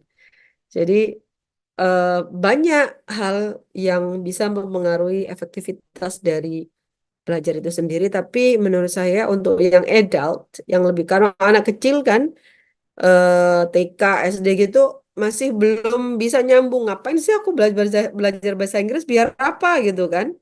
Belum nyambung mereka gitu. Mau digantung biar kamu nanti kalau ini nggak ada, mereka belum nyampe ke situ mah. Maka itu disesuaikan dengan gaya belajarnya. Kayak bukan gaya belajarnya masing-masing anak ya, tapi secara umum anak kecil itu seperti apa karakteristiknya gitu ya. Nah, kalau untuk dewasa tujuannya itu purpose-nya apa dia belajar itu gitu. Mungkin itu ya yang bisa saya sampaikan. Kok pada rajin ke kampus ya anak-anak itu lihat. Tadi ada sertijab, Mem. Oh iya ya, iya. Mohon maaf saya lupa. Saya sudah bilang iya nanti saya datang. Udah gitu pas hari hanya. Soalnya ngasih taunya itu kan apa 2 minggu yang lalu atau pokoknya pas sebelum Lebaran gitu ya. Ya setelah itu pikiran terganggu dengan ketupat dan opor gitu. Terus nggak ada reminder. Jadi Bu Vicky, Bu, aku mau ke atas dulu. Ngapain? Lo ada sertijab. Lo jam biru, jam 2 tak? Kalau jam 2 saya berangkat. Enggak Bu, ya ini jam 1. Waduh, mohon maaf saya enggak hadir tadi. Kelupaan bener. Ya, semoga sukses aja untuk pengurus yang baru ya. Oke, itu mungkin yang bisa saya sampaikan teman-teman. Ada lagi yang mau ditanyakan atau disampaikan? Saya, Mem, eh, Mm-mm. tujuan itu memang penting, tapi semua berubah ketika salah satu peserta didik kita itu ada yang mengalami apaksia itu tadi ya. Hmm. Karena kalau kan kita sebagai pendidik juga sudah membuat target, membuat tujuan. Begitu juga mungkin di dalam hati peserta didik kita juga, wah, saya nanti misal dalam pembelajaran bahasa Indonesia atau bahasa Inggris, saya paling tidak harus mencapai ini. Tapi bagaimana dengan eh, peserta didik yang mengalami gangguan belajar, contohnya tadi yang dijelaskan Mbak Restu tadi kan apa sia tadi ya, itu kan kita yang harus merubah tujuan dan itu tidak sama dengan teman-teman yang lain seperti itu. Mau tidak mau kita kerja dua Dua kali. kali. Iya itu, mau cerita itu aja sih sebenarnya. Ya, kerjanya 2 kali, pahalanya berarti 2 kali juga, Dimas. Ya, amin, amin. Iya ya, gimana ya? Kalau sekolah Apalagi inklusif kan sekolah saya belum begitu. ada inklusi. Kalau sekolah belum ada Oh, inklusi ini kan harus dibedakan kan seperti itu. Sedangkan kan oh, pembelajaran bahasa ada 4 penilaian. Nah, heeh. kami dulu pernah menerima murid ya bisu tuli, dia sudah tidak 2 poin pembelajaran bahasa itu kan menulis masih bisa, menyimak dan berbicara kan dia sudah kalah. Nah, itu kita Mm-mm. mengganti nilai 2 itu dari mana itu yang bingung. Eh, berbicaranya kan bisa pakai sign language ya. Jadi mungkin dia diminta belajar sign language Bahasa bahasa isyarat Inggris, American Sign Language. gurunya tidak bisa, belum ada guru gitu. Iya. Oh, belajar pakai video. Iya sih bisa Nah, sih. penilaiannya nanti yo nggak usah apa, nggak usah yang terlalu apa complicated gitu ya. Jadi kalau misalnya vocabulary aja dia misalnya kamu bilang ini gitu. Terus dia bisa menunjukkan sign language yang sesuai di video itu, oke berarti dia oke gitu. Gitu aja, cari yang simple-simple Dimas. Terus apa dia nggak bisa menyimak ya? Iya ya, namanya juga tuli ya. Berarti eh, kriteria penilaian harus disesuaikan juga dong. Nggak bisa Iya, disesuaikan. Tapi anaknya sudah pindah karena teman-teman, si faktor sosial jadinya. Teman-teman eh, tidak ada yang ya mengajak bermain berbicara kan juga sulit kan gitu sih. eh. Akhirnya Nah, kalau inklusi memang gimana kalau yang inklusi sekolah inklusi? yang saya tahu eh, kelasnya beda, beda sendiri dan gurunya juga punya Oh, basic kayak gitu. Jadi dia oh, tidak ikut dengan kelas yang umum. Ada materinya sendiri gitu. oh gitu. Iya. Ya memang kalau kelas itu terlalu diverse ya, itu akan memang menyulitkan bagi kita. Ya, oke, thank you sharingnya Dimas. Ada yang lain mungkin yang pengen sharing juga? Mm-mm. Di luar bahasannya Mbak Restu, tapi bisa juga masuk ke bahasannya Mbak Restu. Saya bingung. Tapi saya itu pernah membaca berita kalau misalnya ada orang Australia kecelakaan lalu koma, terus bangun dari koma itu langsung kayak berbicara, boleh nggak saya ketemu orang tua saya dalam bahasa Mandarin. Nah, itu apakah bisa jadi orangnya pernah belajar bahasa Mandarin kayak buried memories atau gimana ya, Mem? Lalu pandangannya dari psikolinguistik itu seperti apa? Terima kasih. Terima kasih Jihan. Mungkin Restu bisa menjawab dulu. Masih azan, Mem. Sebentar ya, Mem. Ya,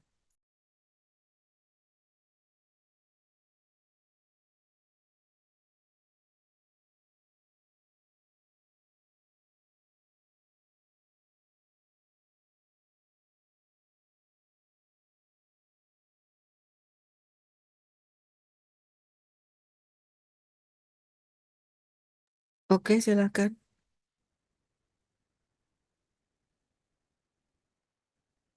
Bentar, Mem.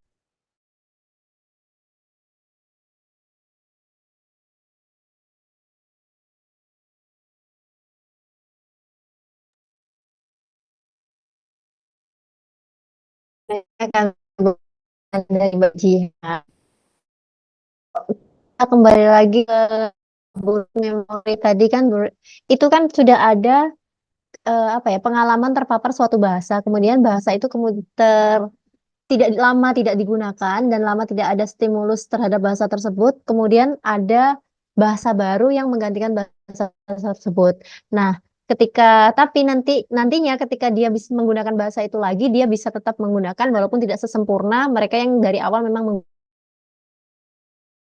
L tadi. Nah, untuk case-nya yang Mbak Jihan tadi, itu kan dia awalnya bisa saya tidak dapat ininya. Gimana Mbak Jihan, bisa diulang Mbak Jihan?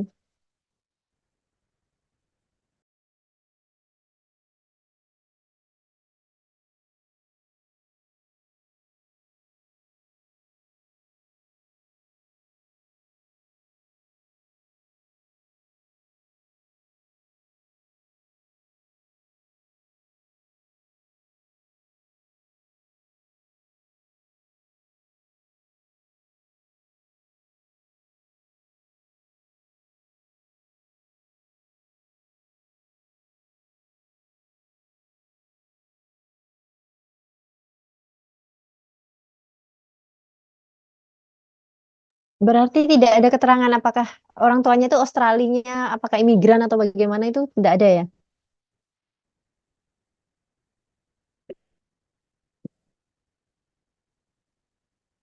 Oh ya.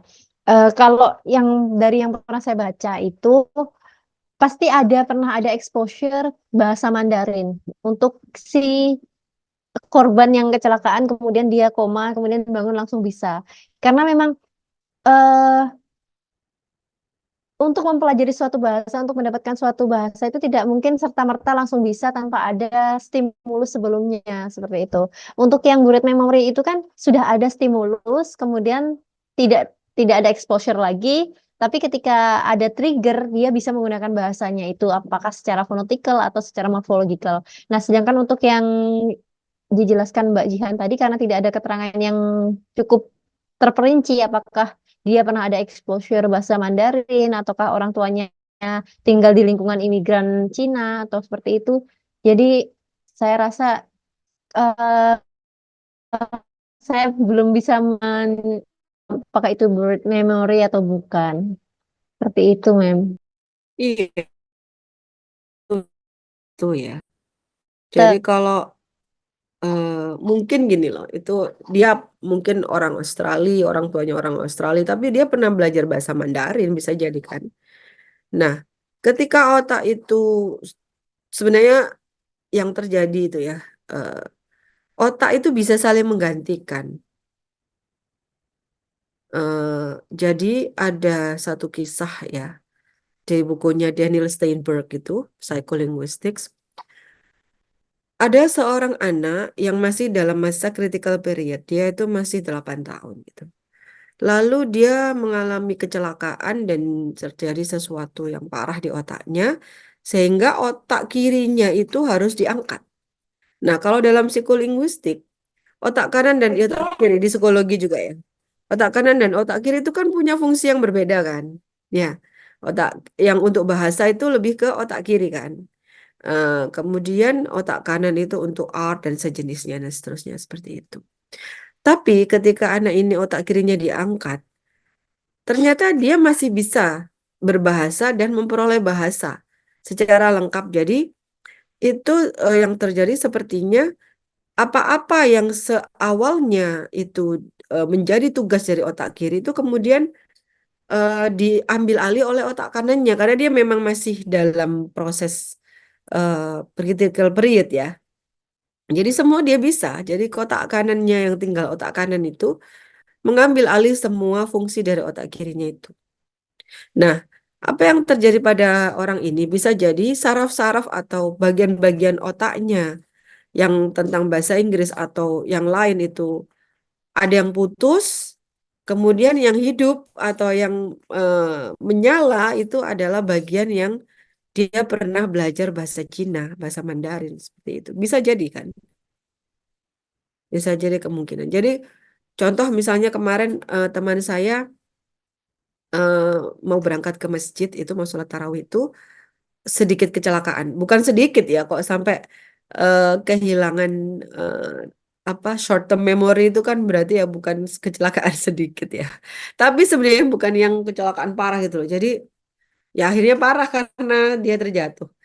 Jadi mau sholat terus melewati mobil, mobilnya itu tiba-tiba membuka membuka pintu gitu loh. Padahal itu sepeda motor mau lewat gitu, sehingga terpental dan jatuh. Kebetulan biasanya kan orang-orang mau apa pergi ke tempat terdekat dari rumahnya tuh pada nggak pakai helm kan, gitu kan, sehingga kemudian kepala itu terbentur di aspal gitu kan.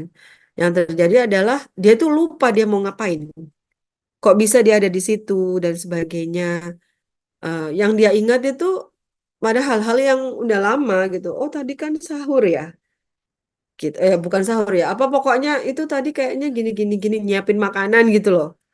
Tapi dia tidak ingat bahwa dia pergi ke masjid bersama-sama anak dan suaminya dan sebagainya itu nggak ingat.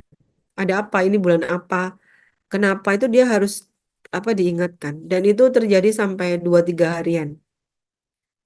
Jadi kan ada saraf-saraf di otak itu yang terputus gitu ya. Sementara yang lain terbuka. Yang dia ingat yang lama itu. Apa memori yang lama dia ingat, memori yang baru dia lupa. Nah, bisa jadi yang terjadi dengan orang Australia itu bisa seperti itu kan kita nggak punya eh, informasinya secara detail gitu loh. Jadi bisa jadi yang gitu.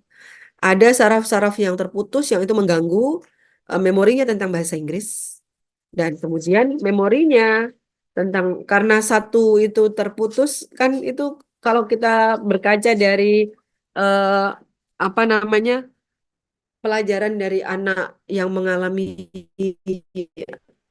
apa pengambilan otak sebelah kiri tadi itu ya sehingga kemudian menggantikan itu loh. Nah, bisa jadi saraf-sarafnya itu seperti itu ada yang mati kemudian yang karena ini mati maka yang sebelahnya. Itulah yang terjadi kemungkinan gitu. Jadi memorinya tentang bahasa Mandarin itu kemudian muncul karena ada satu gangguan di momen lain yang mengingat tentang bahasa apa bahasa Inggris. Mungkin seperti itu Jihan ya. Semoga itu bisa memberikan gambaran buat Jihan tentang apa yang terjadi. Kok bisa ya? Gitu. Bisa aja. Sama apa itu namanya anak-anak itu tadi yang saya ceritakan. Jadi padahal usia 1 tahun, 2 tahun itu udah bisa bahasa Indonesia, begitu nyampe ke ikut orang tuanya ke luar negeri, bahasa Indonesianya hilang gitu. Karena tiap hari di nursery itu dia pakai bahasa Inggris. Jadi dia kayak native eh, English native gitu.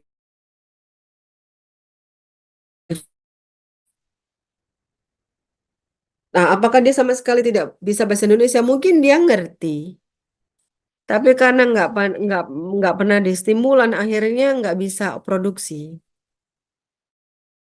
Perlu latihan lagi. Jadi bahasa Indonesia menjadi kayak menjadi bahasa kedua akhir ketika pulang. Jadi seperti itu ya yang terjadi. Hidupkan, matikan gitu ya. Mereka saling apa saraf-saraf itu kemudian saling terkoneksi. Kalau ada satu yang putus, maka yang lain kemudian yang lebih menyala terang gitu. Masya Allah. Dan seperti itu tadi yang saya sampaikan bahwa ternyata kita bukan fisik itu berbeda dengan batin dan sebagainya, tapi menyeluruh gitu.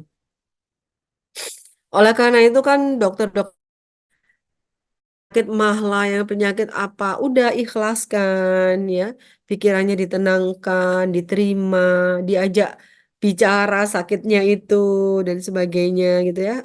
Kemudian nggak boleh stres dan sebagainya. Oh, dulu saya sih bilang gimana orang hidup kok nggak bisa nggak stres itu ya, nggak mungkin kan nggak stres. Tapi mungkin maksudnya itu nih, mungkin nggak boleh stres itu ya adalah jangan dituruti stresnya, anxiety-nya itu jangan dituruti. Ketika udah mulai muncul anxiety ya kalau dalam Islam ya banyak zikir, kalau dalam agama lain mungkin banyak mengingat Tuhan seperti itu. Atau menerima, maksud menerima bahwa oh iya ya aku ini nggak bisa, aku perlu bantuan, itu perlu loh pengakuan-pengakuan seperti itu. Wes iki nggak nututi kayaknya, mending aku ngechat mem Laili aja mem, saya mohon maaf ini begini-begini, boleh nggak mem saya minta 1 hari lagi. Lah, ternyata di chat boleh gitu kan. Itu kan menurunkan anxiety Anda.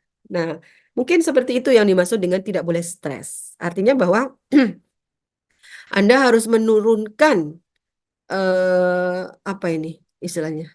Menurunkan target harapan Anda gitu loh. Menurunkan apa? Tuntutan terhadap diri Anda sendiri. Itu mungkin yang dan juga mungkin yang namanya pasrah itu bukan berarti kan terus nggak ngapa-ngapain kan gitu loh.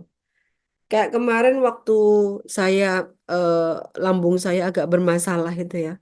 Ketika masih agak bermasalah, anak saya pulang agak malam aja langsung panas nih lambung gitu. Terus yang satunya pulang agak malam, yang satunya dapat PR banyak dari gurunya. Piuh, sebagai ibu, lambung saya langsung panas, langsung saya sadar. Oh iya ya, ini berarti ternyata yang disebut dengan stres itu, anxiety itu. Akhirnya saya gini, ya Allah, Bismillah. Saya titipkanlah anak saya yang di itu ya, insya Allah dia sudah besar, nanti kalau ada apa-apa meskipun dia sakit insya Allah ada yang nolong pastikan, kalau memang ada apa-apa pasti ada yang ngabari. Nggak apa-apa dia pasti nggak apa, kalau misalnya dia sekarang kecapean biarlah besok dia istirahat. Saya harus bicara begitu dengan diri saya, terus dengan anak-anak saya, wah aduh gimana besok dia harus ngerjakan gini, saya bilang ya udah besok aja dikerjakan, nggak usah bingung sekarang. Akhirnya harus bicara dengan seperti itu dengan hati. Jadi kemudian bisa turun itu rasa panas yang ada di lambung itu. Nah, mungkin itu yang dimaksud dengan nggak boleh stres. Jadi kita harus, oke, aku nggak mau menuntut diriku terlalu banyak. Oke, targetku segini, tapi kalau misalnya aku nggak bisa mencapai, itu bukan kalah, itu nggak apa-apa dan sebagainya. Gitu ya. Jadi, you have to talk a lot with yourself. Dan salah satu kekuatan untuk bertahan dari anxiety dan itu adalah seperti itu, berbicara dengan diri Anda sendiri dan memberikan, memaafkan kata kata orang-orang keren itu ya, memaafkan diri Anda sendiri gitu ya, memberi ruang untuk diri Anda sendiri gitu.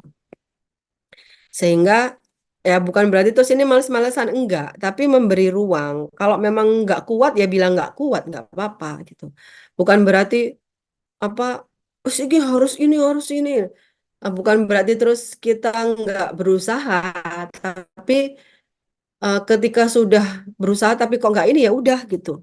Oh berarti ini nggak bisa. Aku harus cari jalan lain gitu. Jadi eh, yakinlah bahwa ada alternatif-alternatif yang lain yang bisa kita jalani, yang kita bisa ambil kalau kita memang berusaha, bukan pasrah bongkoan gitu loh. Bukan dan sebagai dosen kan mesti saya tahu ya, mahasiswa yang emang kesulitan dengan mahasiswa yang cari alasan. Itu kan mesti dari kata-katanya cari alasan tok itu udah tahu sama yang memang benar-benar kesulitan gitu loh. Jadi apa namanya?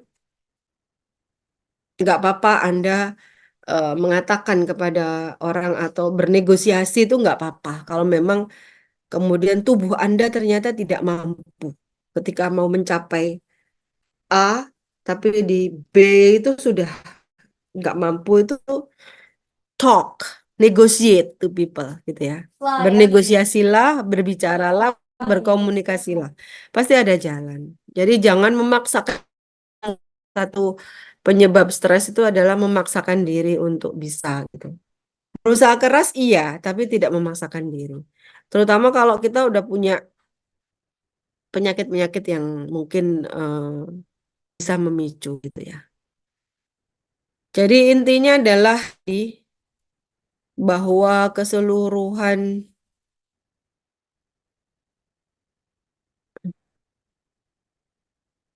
ah